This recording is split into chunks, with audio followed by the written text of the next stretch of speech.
1961, Edward Lorenz developed a computer program where he could simulate weather patterns and weather forecast. And one day, he was in his office and it kind of hit him. It's like he was late for a meeting. So instead of setting it to his normal formula, I was trying to combine those two words, normula, his normal formula of 0.506127, he shortened it and rounded down to 0.506. Well, needless to say, when he got back to his office and he reboots his computer, the weather patterns that he thought were going to come up on the screen were drastically different. You see, he would not have thought that 1/1000% would make that big of a difference. His colleagues and fellow meteorologists joked that if that's true, then one flap of a seagull's wings would be enough to alter the course of weather forever. Well, that metaphor actually grew because seagulls, nobody really likes seagulls. We like butterflies. And so he, in 1972, gave a talk to the American Association for the Advancement of Science titled, "Does the Flap of a Butterfly's Wing in Brazil set off a tornado in Texas?" Now, that theory has now grown and morphed into what we now know as the butterfly effect. And so with that, what basically is, simply put, is small changes in input can produce big differences in output. And it's true in science, and it's true in our lives. You're one decision away from a completely different life. One change, that one idea, it might be a difficult decision. It might be a crazy idea. It might be a huge, gigantic risk in your life, but one small change, as small as 1/1000% compounded across time and compounded across space and compounded across God's grace, can change the trajectory of eternity.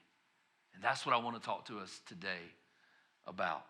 What I want you to understand is that you can't be 1/1000% dedicated or committed to 100 things. You have to be 100% dedicated to the 1/1000%. So Happy New Year, right? Happy New Year to all of us here and online. I can't believe it's 2020, really, honestly. Like, it's crazy that it really is 2021, actually. See, I'm trying to go back in time, okay? But here's the thing. It's a new year. It feels like whether we like it or not, it feels like it's new. You know, it feels like there's new beginnings. There's this fresh start. And so that's what we want to talk about today. We want to talk about a reboot. But here's the thing. There's nothing about the calendar turning from 2020 to 2021 that changes anything. Like, it wasn't like at 11:59 on Thursday evening, like everything is terrible, and then it's that you count down 10, 9, 8, 7, 6, 5, 4, 3, 2, 1, and everybody celebrates, and then everything's gone away, right? We know that's not how it works. This week, I got the opportunity to spend with our students in Gatlinburg at a conference with them, celebrating, and we're sitting there celebrating on Thursday night, and man, we're ringing in the new year, and it's loud, and Lecrae's up there rapping, and the bass is beating so hard, it's like rattling my entire insides, and it was awesome, and all this other stuff, and then we have a party, and like we're counting down, and like Johnny Hunt's out there trying to pray through midnight, and the guy comes out and is like, "Brother Johnny, you gotta get off the stage, we're about to party, all right?" And so we're going at it, and we party, and we're like dancing. There's some videos up maybe of us dancing online. You can check those out later, but like we're getting after it, and we're doing the Cupid Shuffle, like we're doing all of it, like we're celebrating. All right, it's 2021, okay? And then we got one last session the next morning, and we get there, and the power's out. Great, here we go again. We thought we left all that in 2020. Now we got to do this all without power? Really? This is gonna be fun, right? And so like we're sitting there, and like nothing about the calendar changes anything. It's all what's right here is what changes it. It's all what's right here that transforms it. It's a mindset. It's getting things back in order. It's rebooting this system that we have. That term reboot actually goes all the way back to the 1800s. It goes back to 1852. There's a guy by the name of John Carter. He coined this term for soldiers who had been kind of knocked down and maybe gotten wounded or something like that. And he coined this term. He said, you need to pick yourself up by your bootstraps. You need to reboot. Of course, now in 2021, what do we know this as? When we say you need to reboot, what do we automatically think of? Our computer, right? But that's actually, did you know that's actually recommended if your computer's not working properly? That's actually kind of like the first thing that they tell you is like, well, have you restarted your computer? Like you call your modems down, right? Have you restarted your modem? Yes, I've restarted my modem like 16 times already, okay? I hit the reset button on everything and it's still not working, okay? And so, but that, what we think about in the computer world is so true of our life. Like when we reboot the computer, it kind of sets everything that's working on the inside that shouldn't be working. It shuts it down, and it kind of reboots our CPU, the central processing unit inside of the computer. And so that's what, in our lives, if it's true of the computer, it's true of our lives too. Now, obviously, you can't shut yourself down completely. That would be called death. That's probably not something you really want to do right now. But we can figuratively reboot our system and refocus our system. So for the next few minutes, give or take, I want you to just focus on that. I want you to focus on how God is telling you to reboot your system. I want to take a practical approach this morning. I'm not giving you a lot of scripture. As a matter of fact, I only really have one verse that we're going to look at this morning. One set of verses that we're going to look at. But I want to give you a practical approach to this and give you small steps to accomplish what God has for you and what I believe can jumpstart an incredible year. The first step I want to give you today in anything, if you ever want to accomplish anything in your life, if you ever want to accomplish what God has for you, if you want to accomplish being a good employee, being a good spouse, you got to do one thing. You got to rest. You have to rest. Too many of us don't rest. Look, here's the thing. How many of y'all are tired of political commercials? You thought we were leaving that back? Not all y'all raise your hands. Y'all ain't been watching TV, okay? Because this guy right here, sick of him, okay? And like I critique him, and I'm like, well, if you said this, then you. But anyway, and so here's the thing on these political. You know what I haven't seen? I have not seen one candidate. If you go back to the other election that we had back in the fall, I haven't seen one candidate advocate or bring up the agenda of National Nap Break. Why not?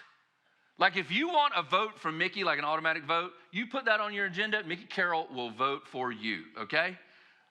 Like here's my thing. I think naps kind of got a bad rap. How many of y'all like a good nap? Come on now, like this afternoon. I mean, like I'm gonna go home as soon as I leave here. I'm gonna nap, okay? I'm gonna wake up, and then I'm gonna go back to bed. All right, that's what I do on Sundays. But like here, I think naps kind of got a bad rap because, especially here in America, because like we think if someone takes a nap, what are they? Lazy, right? We coin them lazy. But here's the thing: did you know that people that take naps are 34% more productive in their day? Some of y'all are like, I'm gonna start taking naps. Come on, but like, here's the thing about it: even if you're not more productive, you know what you would be? Happier, right? People would be a lot nicer too, and they'd be a lot healthier. Like sleep is our body's natural reboot. Okay, like it's like one of those things. Like God built it into us. The rest of our bodies is a natural reboot of our system each and every day, or right after lunch for me, because once I eat, I'm done. Okay, so I gotta get it some recharge back in this thing. You gotta rest if you want to accomplish anything in life. You gotta rest. Okay. Now that we kind of got this universal rule or principle, let's talk about goal setting for a second. Because how many of y'all have set goals for the year or resolutions, whatever you want to call it? I call them goals. Some people call it. Okay. If y'all haven't done it, we're going to do it today. So good deal. Do you know why many of us fail to reach our goals? Have you ever thought about why we fail a lot of times to reach our goal? Because remember, this is about the 1/1000th of a percent. I already kind of gave it away. Because we want to focus. We want to focus our 1/1000th on 100 different things, not put our 100% in the 1/1000th. I'll give you an example. You can probably guess this, but out of the top 10 New Year's resolutions every year, 10 of them deal with getting healthier, right? We all understand that. We only got one body, we only got one life to live, and so if we ruin it, we die earlier, right? And so they all deal with like here's 5 of them. 50% deal with essentially we want to lose weight. We want to exercise more. We want to eat better. We want to quit smoking. We want to quit drinking. Probably some of you have some of those on your list for 2021. Like you're sitting there like, oh, you just read my entire list. Thank you. But here's the funny thing about that. Did you know that 50% of the resolutions that don't happen are also about getting healthier? They're lose weight. They're exercise more. It's eat better. It's quit smoking. It's drink less. And look, these are good goals, but they aren't. Here's the key. They are not specific. They are not specific. Look, lose weight, great goal, right? Let's say I set a goal, I want to lose weight in 2021, which is one of my goals because my jeans they're already skinny enough, but they're getting a little tighter, okay? So I need to trim up a little bit because I'm not buying new jeans, okay? So let's just say I have a goal that says I want to lose weight in 2021, okay? If I weigh a certain amount, let's say I weigh 100 pounds. It's a good one. Let's say I weigh 100 pounds at January 1st, and December 31st, I weigh 99. Did I accomplish my goal? Yeah. I lost weight, didn't I? I lost 1 pound. But did I win? No, because my jeans are still tight. And some of y'all are like, your jeans are always tight, brother. But here's the thing, like we've got to be specific in this. We've got to put number and a time to it. We got to say, I want to lose 10 pounds by February 1st. I want to lose 20 pounds by March 1st. I want to lose 100 pounds by December 3rd. Whatever, you've got to put a name and a time and a number to it. Because if we don't, here's the thing, we're just going to hit at nothing. And everything's a win. You know? I want to eat less. Well, I ate one less meal this year than I did last year. That's good. You see, we've got to have measuring sticks. I want to save $250 a month. I want to work out three times a week. I want to quit smoking by April 1st. I want to quit drinking by whatever it is, whatever your goals are. I want to read my Bible all the way through. I want to whatever they are. You've got to be specific. Another way we say this, at least we got to clarify our win. We have to clarify our win. Look, this week, we were coming back from Gatlinburg, and my favorite team was playing while we were driving back. And I was watching the game it was on my phone in the car so we could listen to it, of course. But as it's going, like I'm constantly figuring out, like, I'm listening for what? What am I listening for when I hear on the radio? I'm listening for the score. Because I want to know, is my team winning? Is my team winning? Look, you've got to keep score. You've got to know what a win is because generic doesn't work. Can't have a generic reboot. It's got to be specific. So here's what I want you to do, okay? I told you we're going to make some goals. Here's what I want you to do. I want you to put your number one. You got your phone, you got a piece of paper, whatever it's got. I want you to write down. If you got it in your head, you can do that too. I want you to make your number one goal right now for 2021. Most of you probably already know this.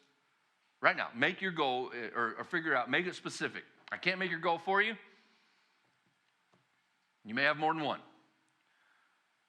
But we're just going to focus on the one. Everybody got their goal? Nod. You got your goal? Yeah? Yeah? Got your goal? Got our goal? We got our goal over here? Y'all good? All right, we got our goal. Okay? Now, I want you to take that little goal and I want you to make it a little more specific. Just a little bit more. Just add one thing to it. Give it a date. I want to accomplish this goal by January 4th. I want to accomplish this goal by 3 o'clock this afternoon. Make it specific. Give it a time. How are you going to get there? Look, some of y'all, you may need a little more time to figure this out, and that's fine because I don't want to hold us up. But here's the thing. When you have your goal and you have it specific, here's the next thing I want you to do. you have to invite God into your goals. You have to invite God into your goals. Too often we set goals and we think I think we think God's not interested in that goal. You know? We set these goals that we don't really want to tell anybody because we're maybe sometimes a little bit embarrassed that we've got a goal like that. And then if we're not going to tell anybody else, then we think we're kind of embarrassed. Like, God, I really want to read the Bible this year, but I'm kind of embarrassed that I'm not already doing that. And then we try to do it on our own. It's not the way it works. God cares about every single nook and cranny of your life. Every single goal is not just a little goal to him. It's a big goal because it's your goal. This week when, sometimes, you know things, right? Like especially like, it's funny, we were listening to one of the pastors speaking, and I turned around to one of the guys that sitting behind me. I was like, man, he knows all the good pastor jokes. Because he's like one of those things, like, the pastor used to take their watch off and sit it right on the top of the podium. It meant absolutely nothing. Like, he was like, I'm going to keep time by that. No, it didn't. And so he knows. But sometimes they say things like I've heard before, and you need some reminding. And we were coming home. I asked my 10-year-old who went with us. I said, what would you learn? And he quoted this back to me, and I was like, I got to put that in my sermon. And it's one of those things like you sit there and you think, we make a list of goals, 1, 2, 3, 4, 5, 6, 7, 8, however many we got, and then we say, God, will you help me with these? But we fail to leave God out of 7 or 8 because we think God's really only going to help us with 1 or 2. So when you make your goals, make them like this. God, I need you to help me read my Bible in 2021. God, I need you to help me lose weight in 2021. God, I need you to help me eat better in 2021. God, I need you in every single goal that is there. You can't just put him at the top and hope he funnels down through it. He can, but no, we need the reminder that he is in every single one of those things, every single goal that we set.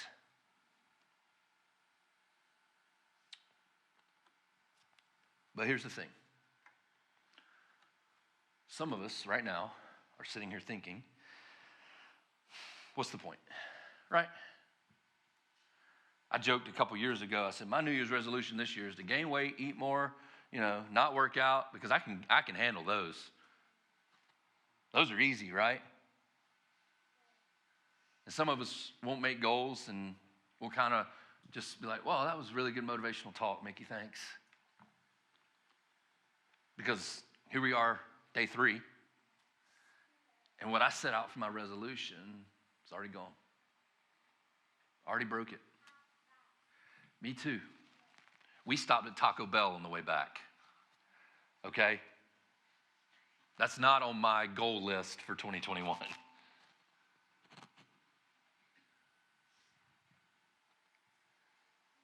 Can I give you some good news? Lamentations 3:22 says this, the steadfast love of the Lord never ceases. His mercies never come to an end. They're new every morning. Great is your faithfulness. Come on now, that's good news. That's really, really great news for each and every single one of us. Y'all know what the definition of mercy is? Mercy is not getting what we deserve. It's not getting what we deserve. You see, God, here's the thing. God made him, Jesus, who knew no sin, to be sin for you and to be sin for me. Like when Jesus came, when he stepped out of heaven off his throne, and he came at Christmas time, and we celebrate that, but he didn't stay a baby. He grew up, and he put on all of our sin when he was on the cross. And he was not just there for you, he was there instead of you.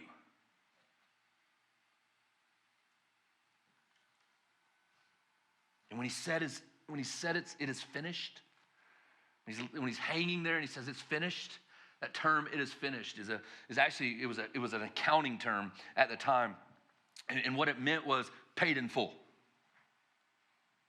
There's no longer any more debt. And so when we say his mercies are new every morning, that's why we can say that. But here's the thing about this verse. When Jeremiah was writing this verse, when we get down to verses 22 and 23, and you know, we love these verses. Maybe you've heard them before. We get down to these verses, but here's the thing here. Here's the thing. The thing about this is the entire 20 verses before this, Jeremiah is pointing his finger at God and saying, why didn't you do what you said you were going to do? Why didn't you come through when you said that you were going to come through? Why didn't you do this, God? Why didn't you do that, God? Why didn't you do this, God? Why didn't you do that, God? And he gets to this point, and then it says in verses 21, right before verse 22, it says, and I call this to mind, and therefore I have hope. The steadfast love of the Lord never ceases, and his mercies never come to an end. They're new every morning. Great is your faithfulness. You see, I think it's a lot harder for us to appreciate and to really understand his mercies being new every morning unless we understand the heartache that it took to get to the new mercies. You see, we want to put verses like this, mercies are new every morning, on coffee mugs, and they look really good, okay? And on the back of t-shirts, and they sound really good. I got new mercies every morning. But here's the thing. If we don't realize the pain that it took to get to the new mercies, they're just really good sayings. Just really good sayings. Can't just highlight all the promises in the Bible without understanding the pain it took to get to the promise. Taking one without the other, we'll never see our need for a reboot. So I want to explain this new mercies in a practical way so you can really think about this and see how big this is and see how big this is for new mercies in our lives. So I want everyone to take out their smartphone. You got your smartphone, take it out. Go ahead and go to your browser and go to connection.church/give. No, I'm just kidding. Come on, y'all. Lighten up a little bit. It's okay, all right? Chill. We'll get to that later. Just kidding. Go get your smartphone out and go to your calculator app. Go to your calculator app. I got mine up right here. It says 0 on it. Okay? Now, everybody type in the number 365. Everybody know what 365 is? How many days are in a year? Now, I want you to hit the X button, the multiply sign. Now, put your age next. Okay? However old you are at this moment. I am 41. I think. Okay, everybody got that number? Now, I'm going to give you can be exact later, but I'm going to give you some estimates in here, okay? If you were born between January and March, I want you to add 330 to that number. If you were born between April and June, add 245. If you were born between July and September, add 135. If you were born between October and December, add 61. Everybody got their number?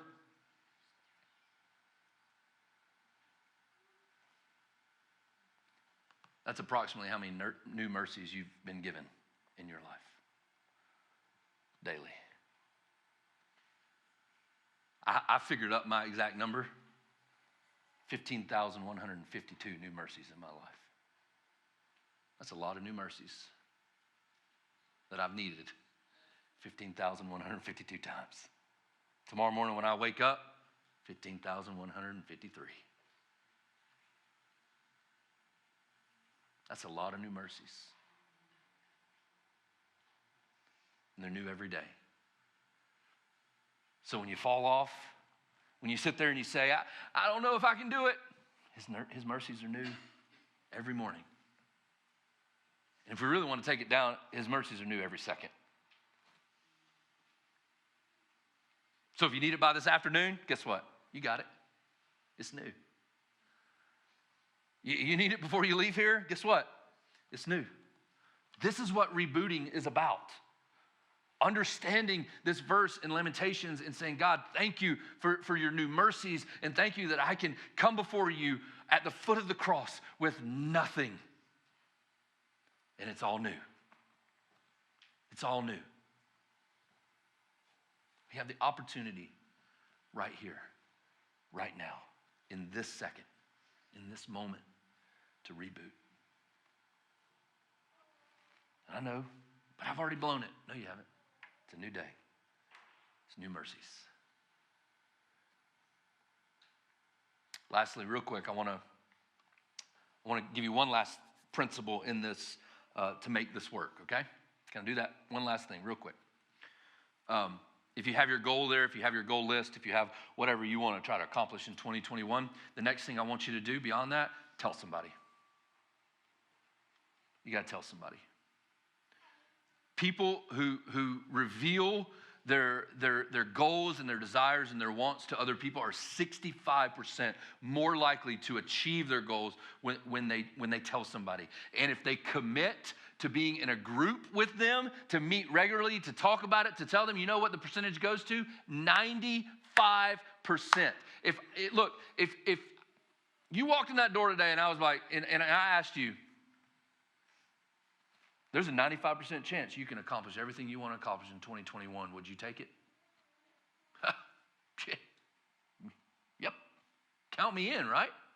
I just gave it to you. I just gave you that. There it was. That was worth the price of admission, and the mission is free, so there you go. We have to have accountability in these things, though, and that's in everything we do in life. That's in everything we do in life. So here's what we're going to do, okay? Y'all still got your smartphones out? This time I do want you to go to our website, connection.church, just the homepage right there. You're in luck. If you go to the website, at the very top of the webpage there should be a button. I'll get to the website here on my phone, connection.church. See that button right there? I know it's hard to see, but it's a white button right above everyone's welcome. You click on it, it says 2021 goals.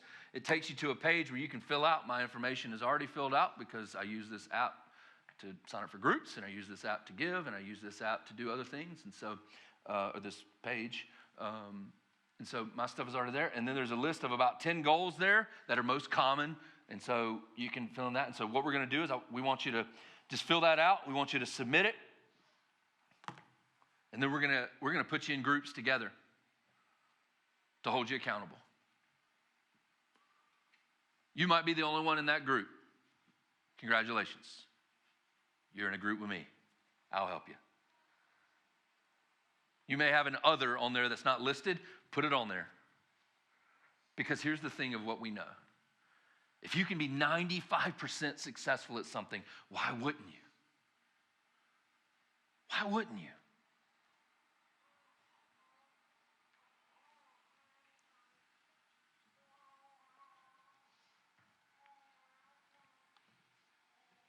Maybe some of you have multiple things on there that you need to put in there. That's okay too.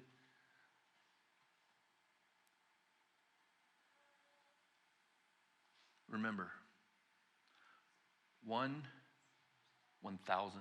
of a percent, 100% committed to that, can alter the course of eternity. Don't go at this alone. Don't go at life alone. You're going to hear in a couple weeks, we're going to take the rest of this month and we're going to we got this backdrop back here that talks, it's got our posture on it, and it's got on the four sides in blue, it's got our, you may not be able to see this online, but it's got our core values that we have as a church, and we're going to talk about each one over the course of the next week, and we're going to get to one that says we grow more in circles, and we're going to talk about groups and being in community, but this is what we're talking about here, because look, there's a song in the movie High School Musical. Y'all remember that movie? What's the famous song out of that? We're all in this together. I'm sorry, y'all are going to be singing that this afternoon. But it's the truth. And so that's what we want to do, because his mercies are new every day. Father, we love you. God, we thank you that you've given us this opportunity to come, God, to learn about you, to worship you, to lift your name high. Jesus, I pray we don't walk out of this room without doing something together.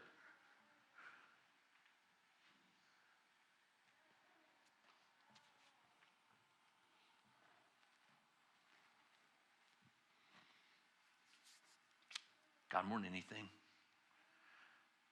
I thank you that you sent your Son to be sin for us so we can have new mercies.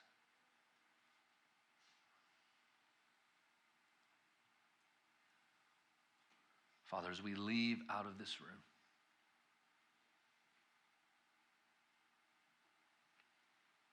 God, I pray that as we leave, that we understand the bigness and the fullness of your mercy.